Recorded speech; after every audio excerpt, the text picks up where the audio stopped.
Bismillahirrahmanirrahim. Assalamualaikum warahmatullahi wabarakatuh. Kita lanjutkan kajian kita, masih membahas tafsir dari surah Al-Mulk, dan kita masuk pada ayat kelima dan seterusnya. A'udzubillahi minasyaitonir rajim. Bismillahirrahmanirrahim. Walaqad zayyana as-samaa'a ad-dunya bimasabiha wa ja'alnaha rujuman lisyayatin wa a'tadna lahum 'adzabas sa'ir walilladzina kafaru bi rabbihim 'adzabu jahannam wa bi'sal masir. Dan sungguh telah kami hiasi langit dengan berbagai macam bintang. Bahkan kami jadikan bintang-bintang itu sebagai alat-alat perlempar setan. Dan kami sediakan bagi mereka, orang-orang kafir itu, azab neraka yang menyala-nyala. Dan orang-orang yang ingkar kepada Rabb-nya akan mendapatkan azab jahannam, dan itulah seburuk-buruk tempat kembali. Ma'asyiral muslimin rahimakumullah.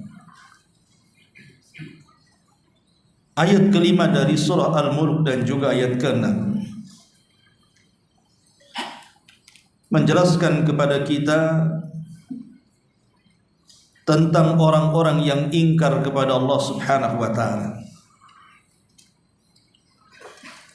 Di sini Allah Subhanahu wa taala mengatakan walaqad zayyana as-samaa'a ad-dunya bimasabiha. Dan sungguh telah kami hiasi langit yang dekat dengan bintang, langit yang dekat itu dengan bintang-bintang.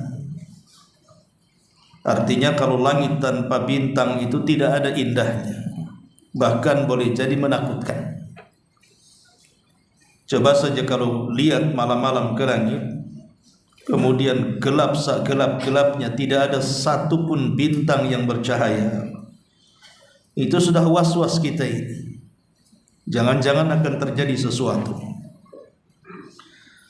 Tapi kalau seandainya langit itu bertabur bintang, maka langit itu sangat indah sekali. Sampai-sampai ada anak muda di zaman Khalifah Ja'far al-Mansur rahimahullahu ta'ala. Dia baru saja menikah dan dia sedang berbulan madu. Kemudian dua orang yang baru menikah dan sedang berbulan madu ini berjalan ke tengah padang pasir. Kemudian mereka berdua memandang langit nan indah karena bertabur bintang. Mulailah kemudian anak muda ini mengumandangkan syair-syairnya untuk istri tercintanya. Sayangnya ada bait syair yang kemudian terlontar dari lisannya yang menjadikan petaka besar dalam hidupnya. Dia mengatakan, illam takun kal qamari fa anti talik. Kalau wajahmu tidak seperti bulan purnama, jatuhlah talak kepadamu. Ucapan ini tidak sadar diucapkan, saking banyaknya bualan-bualan, sampailah dia karena melihat langit begitu indah, apalagi bertabur bintang dan ada bulan yang sangat indah sekali dipandang, tanpa sadar dia mengucapkan kalimat itu. Kalau wajahmu tidak seperti bulan, maka jatuhlah talakku kepadamu. Akhirnya masalah ini sampai kepada sang Khalifah Ja'far al-Mansur. Maka sang khalifah mengumpulkan banyak para ulama dari semua mazhab Ada madhab Syafi'i, ada madhab Hambali, ada madhab Maliki, ada madhab Hanafi. Semua dimintai pendapatnya. Apakah ucapan anak muda ini kepada istrinya jatuh talak atau tidak? Membuat heboh satu kerajaan. Maka masing-masing ulama dari semua madhab mengatakan bahwa jatuh talaknya. Karena ucapan talak itu walaupun diucapkan tidak sungguh-sungguh, hanya main-main ataupun bercanda, tetap jatuh. Apalagi sungguh-sungguh. Tapi rupanya ada seorang ulama muda dari madhab Hanafi tidak setuju dengan tiga madhab yang lainnya. Walaupun jumhur mengatakan jatuh talaknya, tapi anak muda dari madhab Hanafi mengatakan bagiku tidak jatuh talaknya. Kemudian Sang Khalifah Ja'far Al-Mansur berkata, kok bisa tidak jatuh sementara seluruh madhab atau mayoritas madhab mengatakan jatuh? Kemudian anak muda ulama dari Hanafiyah ini mengatakan ya, karena kalimat itu tidak benar. Dari mana tidak benarnya? Karena dia mengatakan illam takun kal qamari, kalau engkau tidak seperti bulan, maksudnya tidak seindah bulan, maka jatuhlah cerai kepadaku. Kalimat ini tidak benar. Karena bulan dengan manusia itu tetap masih indah manusia dibandingkan bulan. Kemudian dia membacakan ayat laqad khalaqnal insana fi ahsani taqwim. Sungguh kami telah menciptakan manusia itu dalam bentuk yang paling baik. Sebaik-baik bentuk, lebih indah dibandingkan bulan. Kata Sang Khalifah mengatakan sadaqta, kau benar. Yang ingin saya katakan adalah bagaimana bintang-bintang yang bertabur di langit itu menjadi perhiasan, dan itu kuasa Allah Subhanahu wa taala. Langit yang sangat menakutkan dibuat sangat indah. Siapa yang membuatnya? Allah Subhanahu wa taala, dengan cara menabur bintang di atas langit sana. Kemudian kata Allah Subhanahu wa taala, waja'alnaha rujuman lisyayatin, dan kami jadikan bintang-bintang itu sebagiannya sebagai alat-alat pelempar setan. Artinya bintang itu atau sebagian bintang difungsikan oleh Allah untuk melempari setan, senjata untuk menembak syaitan. Masyaallah muslimin yang dimuliakan Allah Azza wa Jalla, tertarik dengan kalimat ini, waja'alnaha rujuman lisyayatin. Ma'asyiral muslimin wal muslimat rahimani wa rahimakumullah, dahulu di zaman Nabi sallallahu alaihi wasallam kita tahu bahwa sebelum Nabi sallallahu alaihi wasallam diangkat menjadi nabi dan rasul, maka banyak setan-setan atau jin-jin itu yang naik ke langit. Dan itu dijelaskan dalam sebuah riwayat. Di antaranya riwayat Abu Hurairah radhiyallahu an. Nabi sallallahu alaihi wasallam mengatakan, "Idza qadallahu al-amra fis sama'i, dhuribatil malaikatu bi ajnihatiha khud'anan liqaulihi ka'annahu silsilatun ala safwan." Ketika Allah Subhanahu wa taala menetapkan satu urusannya di langit, maksudnya Allah hendak memerintahkan sebuah wahyu kepada para malaikat. Malaikat lantas meletakkan sayapnya dalam rangka ketundukan mereka akan perintah Allah Subhanahu wa taala. Kemudian Rasul mengatakan, Allah Subhanahu wa taala kemudian berfirman, dan ketika Allah Subhanahu wa taala hendak berfirman itulah, maka mereka mendengarkan seolah-olah ada suara yang sangat menggetarkan, seperti rantai yang dipukul ke dalam batu. Rantai yang dipukul-pukul ke batu kemudian mengeluarkan suara yang memekikkan yang mengakibatkan para malaikat seluruhnya pingsan. Dahsyatnya wahyu. Kemudian kata Nabi SAW, فَإِذَا فُزِّئَ عَنْ قُلُوبِهِمْ قَالُوا مَاذَا قَالَ رَبُّكُمْ. Apabila Allah Subhanahu wa taala sudah selesai mewahyukan, dalam riwayat bahwa ketika malaikat pingsan itu, yang pertama kali siuman adalah Jibril. Kemudian Allah memanggil Jibril. Kemudian Allah memerintahkan kepada Jibril untuk memerintahkan kepada para malaikat di langit dunia untuk melaksanakan tugas di bumi. Setelah Allah selesai mewahyukan kepada Jibril, maka barulah seluruh malaikat di langit siuman.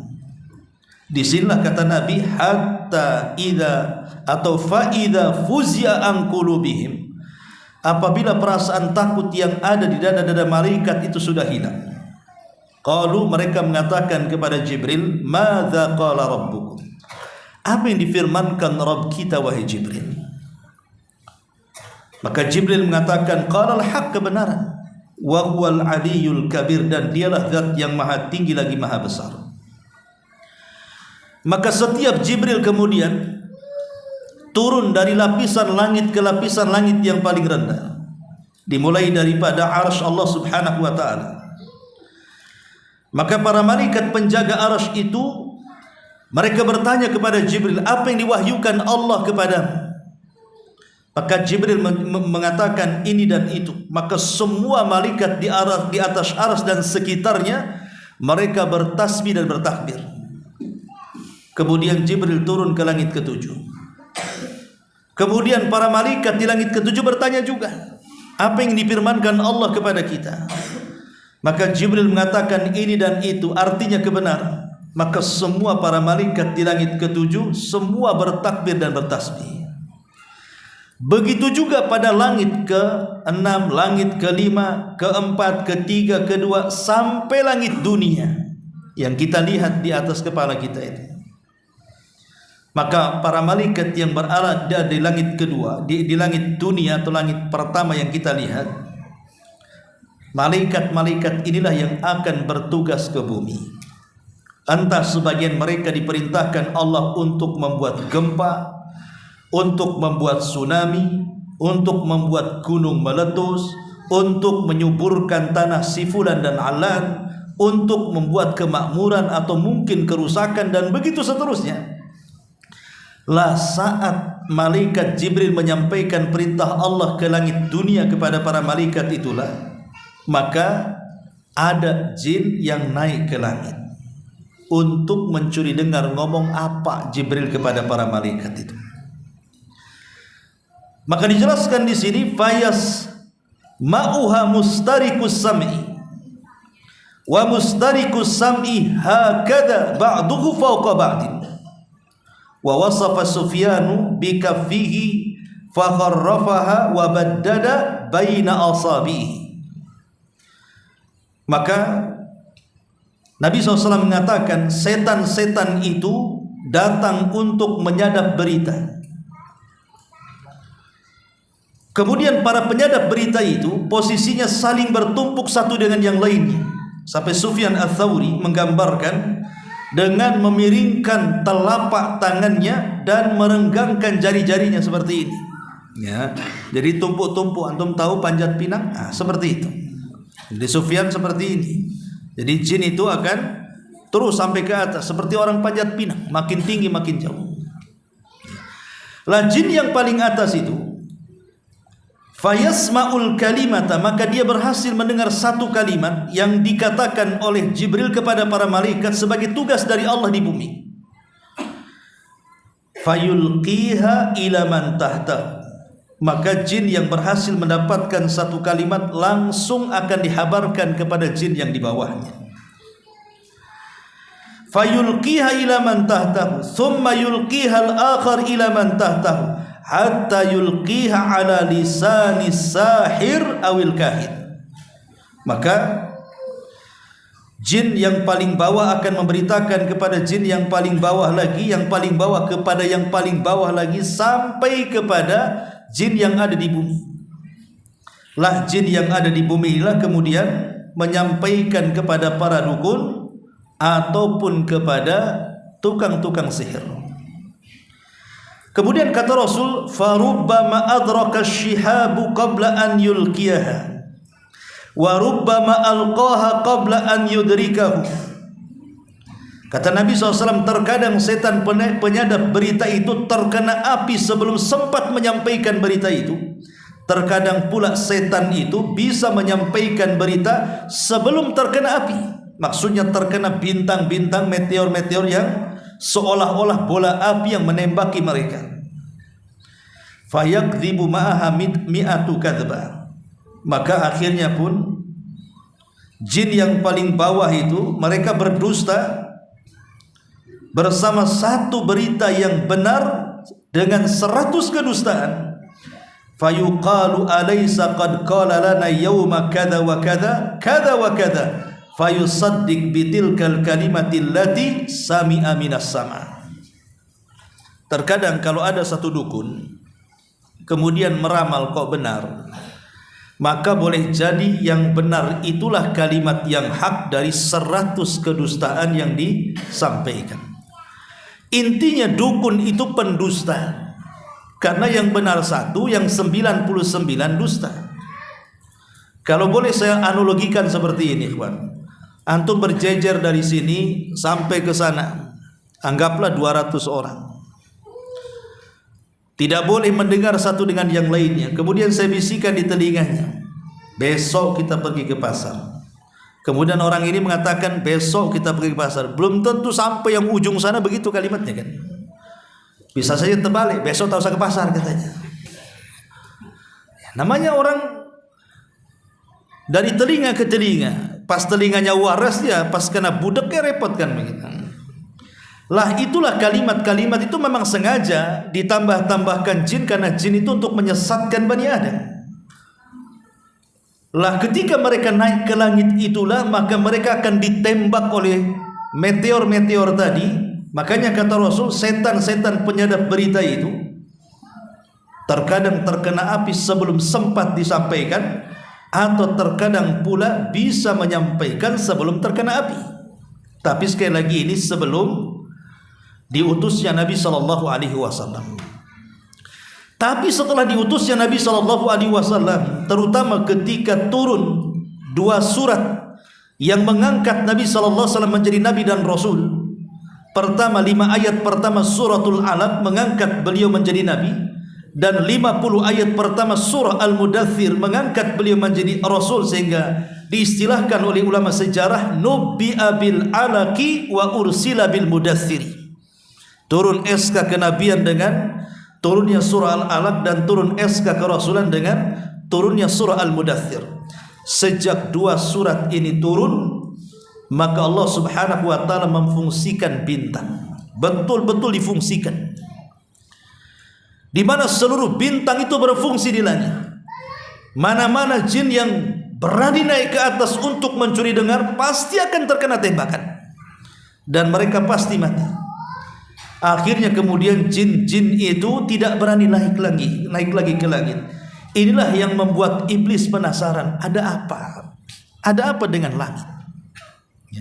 Kenapa langit seketat itu hari ini? Kenapa anak buahnya tidak bisa berhasil naik ke langit untuk mencuri berita dengar dari kalimat-kalimat para malaikat yang akan ditugaskan Allah untuk mengatur bumi ini? Bolehlah iblis penasaran, ada apa ini? Kenapa langit susah ditembus? Apakah ada kebaikan yang akan menimpa kita, ataukah ada keburukan yang akan menimpa kita? Asyarrun urida biman fil ardi. Apakah mungkin ada keburukan ataukah justru ada kebaikan?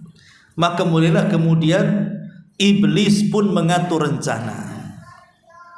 Dipilihlah kemudian para pembesar jin untuk mencari kabar kenapa langit seperti itu tidak bisa ditembus. Maka iblis kemudian menyebar anak buahnya ke timur, ke barat, ke selatan, dan ke utara, sampai akhirnya ada 7 atau 8 atau 9 jin dari jin Nusaybin namanya jin Nusaybin.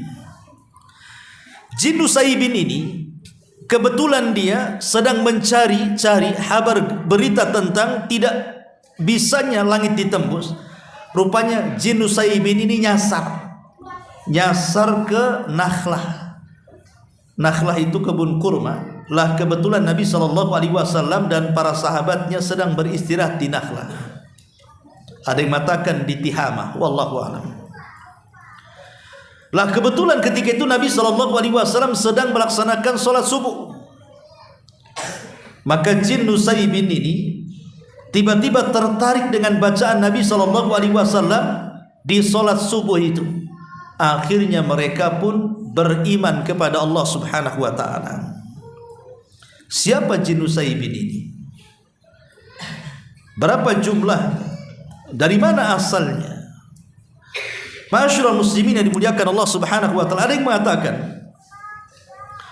bahwa jin Nusaybin ini menurut para ulama jumlahnya berkisar antara 7 sampai 9 jin. Maksudnya yang berjumpa dengan Nabi SAW kemudian mendengarkan bacaan Quran.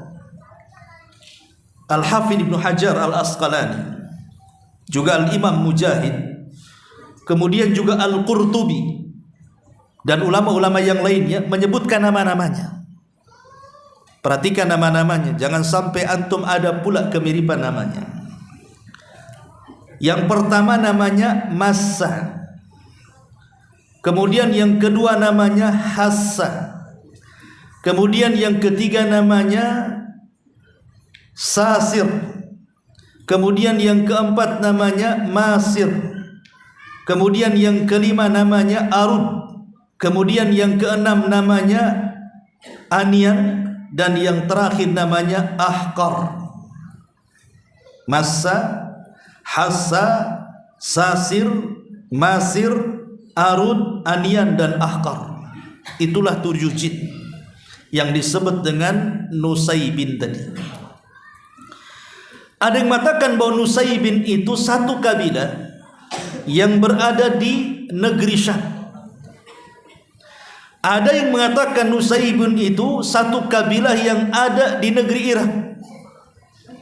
Bahkan Imam Ibnu Hajar Al-Asqalani mengatakan boleh jadi Nusaybin ini kabilah yang berada di tengah-tengah antara Syam dan Irak. Ada juga di Nainawa tempat Nabi Yunus. Tapi mayoritas para ulama menguatkan bahwa Nusaybin itu berasal dari negeri Yaman. Jadi jin-jin itu berasal dari kabilah Yaman namanya Nusaybin. 7 jin tadi itu, Massa, Hassa, Sasir, Masir, Arud, Anian dan Ahqar itu. Lah kebetulan 7 jin dari Nusaybin Yaman ini lewat di Nakhlah tadi, tempat Nabi SAW dan para sahabatnya sedang beristirahat. Tiba-tiba kemudian Nabi SAW ketika sholat subuh dia membaca ayat cukup panjang. Lah jin-jin Nusaybin itu datang ke kebun Nakhlah itu, tiba-tiba mendengar suara Nabi SAW sedang membaca surat Thaha. Apa yang terjadi? Subhanallah. Sekali dengar mereka langsung beriman. Bahkan sebagian mereka sampai bersumpah dan mengatakan wallahi ma hala bainakum wa baina khairi wa baina khabaris sama illa min amrin hadatsin.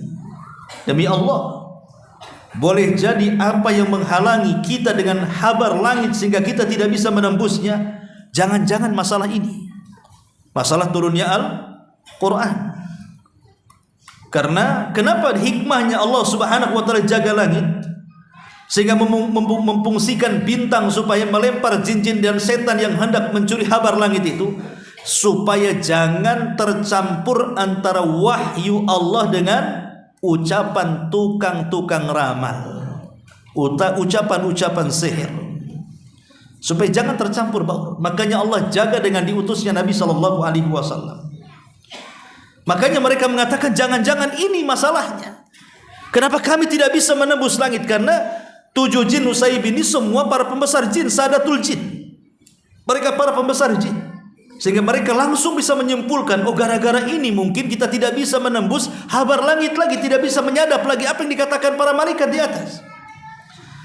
Akhirnya mereka pun ketika mendengar ayat yang dibacakan Nabi SAW, tersentuhlah hati mereka, dan mereka pun beriman kepada Allah Subhanahu wa taala. Subhanallah. Inilah 7 jin pertama yang menjadi sahabat Nabi SAW dari kalangan jin. Jadi sahabat Nabi SAW itu bukan hanya setakat manusia saja, Abu Bakar, Umar, Uthman, Ali dan yang lainnya, tapi juga sahabat Nabi juga ada dari kalangan jin, dan mereka lah sebaik-baik kalangan jin, karena mereka hidup di zaman yang Nabi SAW katakan khairun nasi qarni thumma alladhina yalunahum thumma alladhina yalunahum. Sebaik-baik generasiku adalah di zamanku, dia dan para sahabatnya. Itulah generasi terbaik. Berarti 7 jin ini hidup di generasi terbaik. Berarti 7 jin ini jauh lebih baik mereka dibandingkan kita, karena mereka sahabat Nabi dan kita bukan sahabat Nabi. Bahkan dari 7 jin inilah akhirnya mengasah sebuah dakwah Islam dari kalangan jin. Mereka pulang ke kaumnya, kemudian mereka mulai mendakwahkan Islam kepada mereka, sehingga ribuan jin banyak masuk Islam di saat manusia sedikit yang masuk Islam. Maka semoga Allah merahmati penduduk Yaman. Manusia dan jinnya Allah muliakan. Dari kalangan manusia orang-orang Ansar yang Nabi SAW janjikan kepada mereka di telaganya, di mana manusia yang pertama kali meminum dari telaga Nabi SAW mereka orang-orang Ansar. Siapa orang-orang Ansar? Ahlul Yaman. Mereka adalah penduduk Yaman. Maka jinnya juga sama. Nusaybin itu dari Yaman. Jadi sahabat dari kalangan jin adalah penduduk Yaman. Makanya Yaman itu gudang daripada ilmu.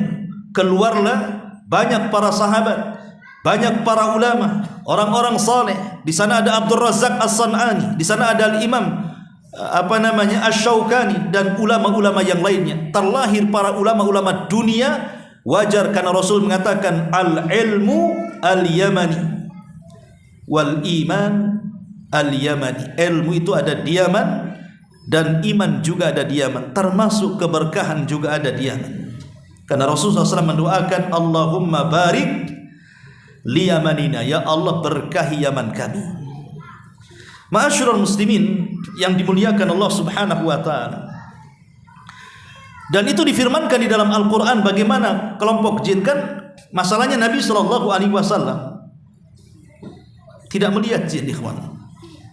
Jin itu bisa melihat kita, tapi kita tidak bisa melihat mereka. Mereka bisa melihat kita. Hati-hati antum kalau mandi di kamar mandi itu, jangan sampai diintip jin, karena mereka melihat kita. Bagaimana caranya? Baca doa. Masuk kamar mandi baca Allahumma inni a'udzubika minal khubthi wal khaba'ith. Khubthi itu setan laki-laki, khaba'ith setan perempuan. Jadi kalau yang masuk laki-laki yang goda jin perempuan, yang masuk perempuan yang goda jin laki-laki, yang masuk LGBT yang banci kaling juga lah jinnya, ikut goda juga di situ. Jadi kalau kita baca basmalah, baca ta'awudz, insyaallah masuk kamar mandi, mereka tidak bisa menonton kita. Makanya ada satu karya baik tentang alamul jin yang dikarang oleh Syekh Abdullah Imam. Dia mengatakan salah satu penyebab kenapa jin itu jatuh cinta kepada manusia. Jangan salah, jin itu bisa jatuh cinta kepada kita. Itu karena sehari-hari dia melihat tontonan orang yang membuka aurat di hadapannya.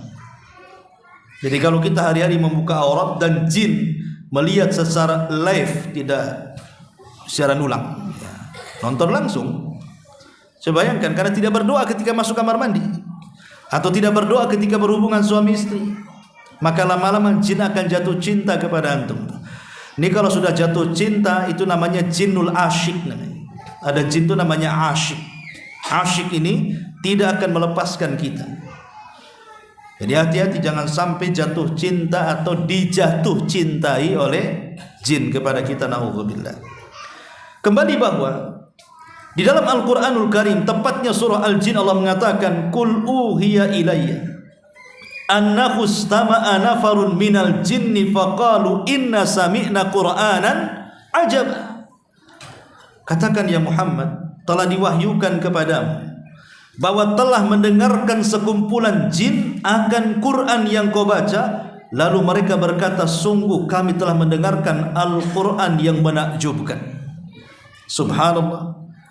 Jin ini menganggap suara Quran atau isi Quran itu sangat menakjubkan. Dan menakjubkannya lagi adalah sekali dengar langsung beriman.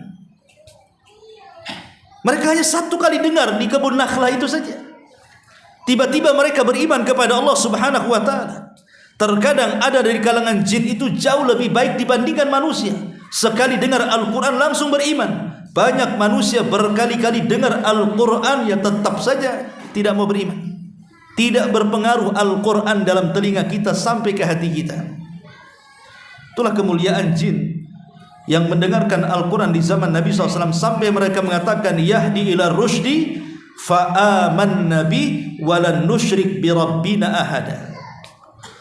Di mana Al-Quran itu memberikan petunjuk kepada jalan yang benar, lalu kami beriman kepadanya, dan kami sekali-kali tidak akan mensekutukan seseorang pun dengan Rabb kami. Sampai kepada ayat wa annahu kana rijalun minal jinni wa annahu kana rijalun minal insi ya'udzuuna birijalin minal jinni fazaduhum rahaqa. Jin mengatakan sendiri bahwa ada beberapa orang laki-laki di antara manusia meminta perlindungan kepada laki-laki dari kalangan jin, maka jin-jin itu menambah bagi mereka dosa dan kesalahan. Ayat ini ada asbab nuzulnya. Jadi ada manusia yang kemudian menyembah jin, tiba-tiba yang disembahnya dapat hidayah. Jadi ada jin awalnya minta disembah manusia, kemudian setelah disembah manusia, jinnya hijrah, jinnya masuk sunnah. Akhirnya kemudian yang manusia yang masih menyembahnya tidak tahu kalau jinnya itu sudah dapat hidayah, dia masih menyembah dia. Makanya Allah katakan ada sekelompok manusia meminta perlindungan kepada jin padahal jinnya sudah tobat, sehingga mereka menambah dosa dan juga kesalahannya. Kemudian Allah Subhanahu wa taala mengatakan di ayat jin atau surah jin ayat 9-nya, wa anna lamasna as-samaa'a fawajadnaha muliat harasan syadidan wa syuhuba. Inilah sebagai penguat pembahasan kita. Dan sesungguhnya kami telah mencoba mengetahui rahasia langit, maka kami mendapatinya penuh dengan penjagaan yang kuat dan panah-panah api yang menghantam kami. Wa anna kunna naq'udu minha maqa'ida lis-sam'i faman yastami'il an yajid lahu shihaban rasada. Dan sungguh kami dahulu dapat menduduki beberapa tempat di langit untuk mendengarkan berita-berita dari langit. Tetapi sekarang barang siapa yang mencoba mendengarkan seperti itu, tentu akan menjumpai panah-panah api yang mengintai dan siap membakarnya. Wa anna la nadri asyarrun urida biman fil ardi am arada bihim rabbuhum rasyada. Dan sungguh kami tidak mengetahui dengan adanya penjagaan itu, apakah itu keburukan yang dikehendaki Allah bagi kami, ataukah Allah menghendaki kebaikan bagi kami. Ma'asyiral muslimin yang dimuliakan Allah Subhanahu wa taala. Jadi dengan peristiwa ini di zaman Nabi SAW, maka tidak ada satupun jin yang berani naik ke langit. Betul-betul mereka kapok, tidak ada yang berani. Karena ketika itu memang langit dijaga betul-betul oleh Allah supaya jangan tercampur antara wahyu syaitan dan wahyu Allah Subhanahu wa taala. Maka sejak itulah mulai dunia jin mereka kesulitan untuk bekerja sama dengan dunia paranormal. Apalagi setelah kemudian bintang-bintang difungsikan dan Nabi SAW diutus, maka mereka pun sudah tidak bisa lagi meminta kepada manusia untuk menyembahnya. Disitulah setan-setan di zaman Rasul mulai putus asa. Jadi setan-setan di zaman Rasul putus asa. Kenapa putus asa? Karena sudah tidak bisa disembah lagi. Makanya tempat yang paling ditakuti oleh setan dari seluruh dunia ini, kalau seandainya jin dan setan itu memilih harus tinggal di mana, maka mereka memilih tinggal di Arab. Kenapa? Karena daerah-daerah lain selain Arab bagi mereka mudah untuk menggoda orang-orang yang ada di situ menyembah mereka. Coba lihat negeri selain Arab ya, contoh India. Tambah banyak kemudian agama-agama yang aneh-aneh, macam-macam disembah kan. Ada yang menyembah sapi, ada yang menyembah gajah, ada yang menyembah ular sendok, macam-macam disembah tuh. Bahkan kalau ada sapi masuk ke pasar kemudian makan sayuran bayamnya, dibiarkan Tuhan lagi makan sayur. Jadi sampai seperti itu. Di mana? Di Indonesia. Kesyirikan di mana-mana. Yang nyembah jin lebih banyak lagi di Indonesia ini. Macam-macam dukun banyak di Indonesia ini. Makanya bagi daerah-daerah lain, bagi jin dan syaitan itu, bagi iblis mudah untuk mereka menyembah dirinya dan anak buahnya. Tapi Jazirah Arab itu negeri yang paling sulit, di mana penghuninya disuruh menyembah setan, iblis, jin itu susah. Makanya Nabi SAW sampai mengatakan apa? Inna syaitan qad aisa an yu'bada fi jaziratil Arab. Sesungguhnya setan itu, jin atau iblis itu, mereka sudah putus asa untuk disembah di tanah Arab. Sehingga mereka harus cari cara supaya bangsa Arab itu mengikuti dirinya. Makanya ujung hadis Rasul mengatakan walakin bitahrish bainahum. Maka setan akan membuat tahrish. Bagaimana orang-orang Arab itu akan bermusuhan satu dengan yang lainnya. Dan permusuhan orang Arab, lihat hari ini luar biasa. Tidak ada permusuhan yang sekejam permusuhan orang Arab dibandingkan non-Arab. Lihat di negeri kita. Di Indonesia ini banyak suku, macam-macam suku. Ada Padangnya, ada Bataknya, ada Jawanya, ada Sundanya, ada Alornya. Macam-macam suku di Indonesia ini. Alhamdulillah, kita damai-damai saja di sini. Tidak berperang seperti perangnya orang-orang Arab sana kan. Lihat di Arab hari ini, mereka saling berperang, mengacungkan senjata. Kenapa? Itulah keberhasilan syaitan. Memang syaitan tidak bisa menjadikan orang Arab itu menyembah mereka seperti daerah-daerah lainnya di dunia ini. Karena mereka sejak diutusnya Nabi SAW sampai hari ini tauhid mereka kuat. Tapi ketika mereka melihat ada celah kelemahan orang Arab dengan cara apa? Tahrish, dibuatnya perpecahan. Makanya kalau seandainya terjadi perpecahan, maka perpecahan itu ibadatus syaitan. Itulah ibadah kita kepada syaitan dengan memunculkan perpecahan. Akhirnya apa? Satu dengan yang lain musuhan kan? Gara-gara perpecahan itu, satu yayasan akhirnya musuhan, satu masjid musuhan, satu organisasi musuhan, satu partai musuhan. Ya, disitulah kemudian kelemahannya. Kita ini mudah dihasut oleh syaitan. Ma'asyiral muslimin yang dimuliakan Allah Azza wa Jalla. Lah ketika kemudian balik kepada jin-jin di zaman Nabi SAW, setelah mereka dapat hidayah, apa yang terjadi? Maka Allah Subhanahu wa taala firmankan dalam surah Al-Ahqaf 29, wa id sarafna ilaika nafara minal jinni yastami'unal Qur'an falamma hadaruhu qalu ansitu falamma qudiya wallau ila qaumihim munzirin.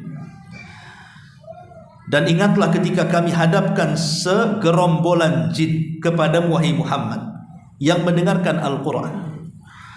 Maka tatkala mereka menghadiri pembacaan, lalu mereka berkata kepada kawannya, dengarkan, dengarkan. Ada orang yang baca Quran, dengarkan. Subhanallah, mereka perlu dengan Quran. Tapi hari ini orang baca Quran ramean, biasa aja.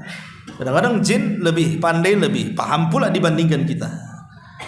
Apa yang terjadi? Maka jin-jin mengatakan kepada yang lainnya, diamlah kalian, dengarkan Quran itu. Ketika pembacaan telah selesai, mereka pun masuk Islam, mereka pun kembali kepada kaumnya untuk memberikan peringatan. Sekali dengar Quran langsung dapat hidayah. Luar biasa. Ya, karena Quran itu adalah kalamullah, ucapan Allah atau firman Allah subhanahu wa ta'ala. Dan saya pikir kalau orang baca Quran itu setan lari, rupanya manusia jauh lebih lari dibandingkan setan saat mendengar Al-Quran. Tak percaya? Coba antum santri-santri itu main-main tuh, ada preman lagi duduk-duduk, baca Quran di situ. Apa nggak dipukul botol antum? Ya, salah tempat. Ini bukan masjid katanya. Atau ibu-ibu yang sedang gibah tuh, ibu ya. Jadi umpamanya kalau ibu-ibu tetangga ini sedang gibah-gibah, Bu, ambil Quran, baca Al-Baqarah di sampingnya. Kira-kira responnya ibu-ibu yang lainnya cemana? Apa enggak mendelik tuh?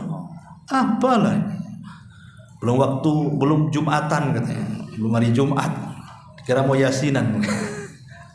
Ma'asyiral muslimin yang dimuliakan Allah Azza wa Jalla. Jadi kadang-kadang jin ini lebih berpetunjuk dibandingkan manusia.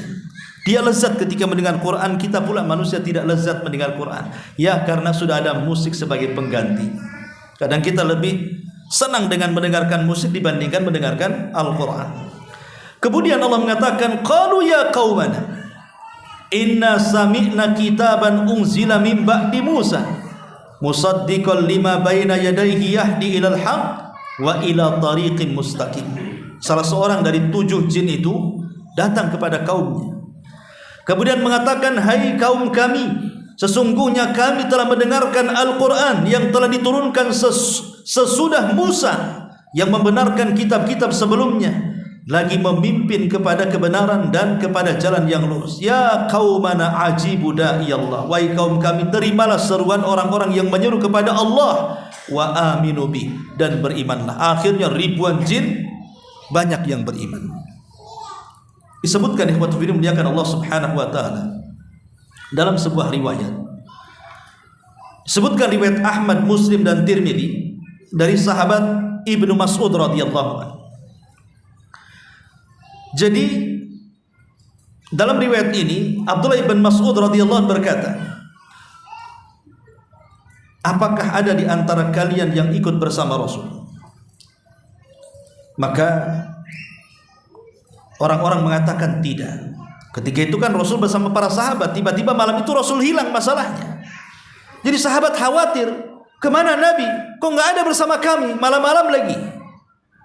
Apa Rasul diculik jin atau apa kan begitu?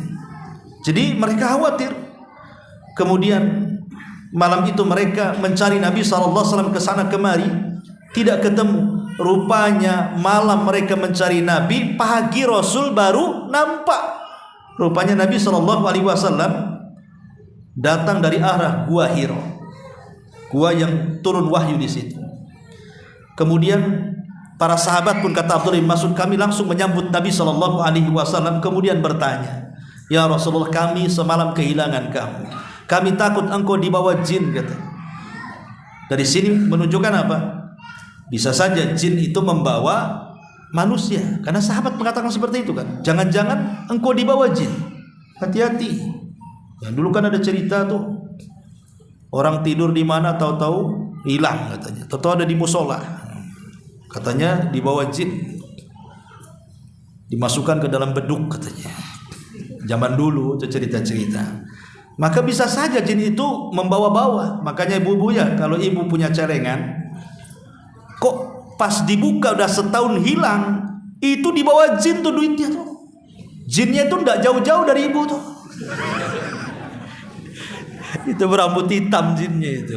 Oke lah kalau nggak ngaku satu rumah ya mungkin jin betul. Jin kan bisa saja nih membawa apapun jin itu. Jangankan kita yang dibawa, istana Ratu Balqis loh bisa tuh dipindah.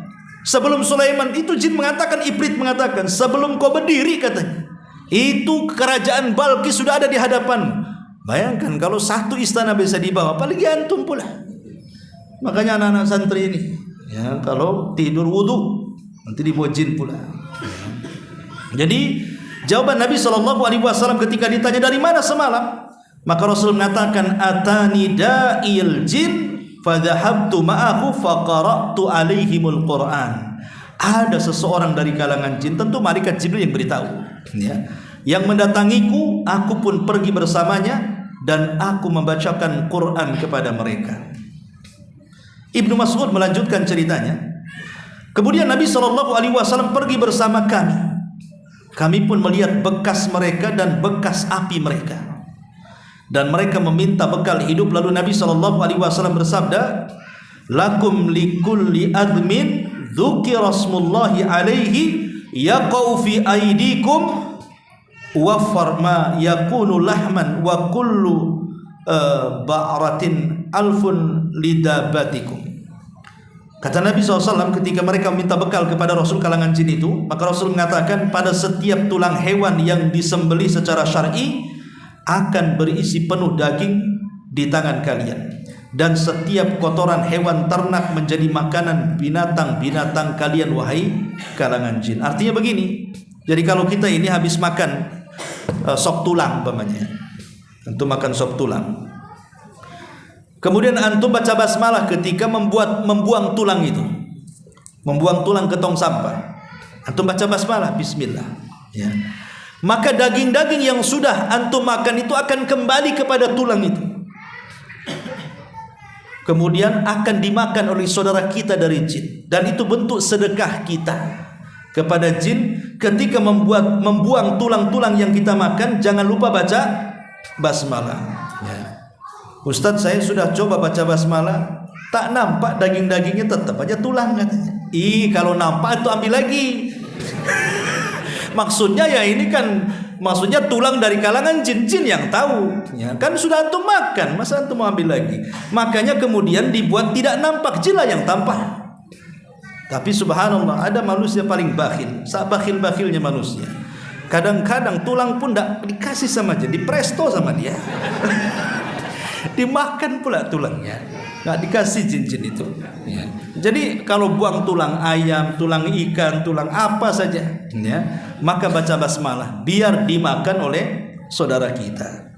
Adapun kata Nabi SAW, kotoran hewan kita itu dimakan oleh binatang-binatang dari kalangan jin. Karena jin pun ada binatangnya, ada kuda, ada macam-macam di kalangan jin, sama dengan kehidupan manusia.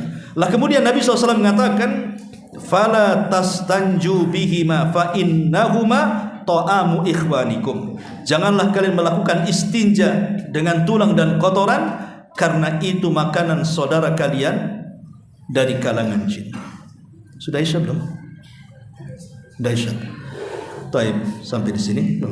Subhanallah bihamdika asyhadu an la ilaha illa anta astaghfiruka wa atubu ilaik. Allahu ta'ala alam. Assalamualaikum.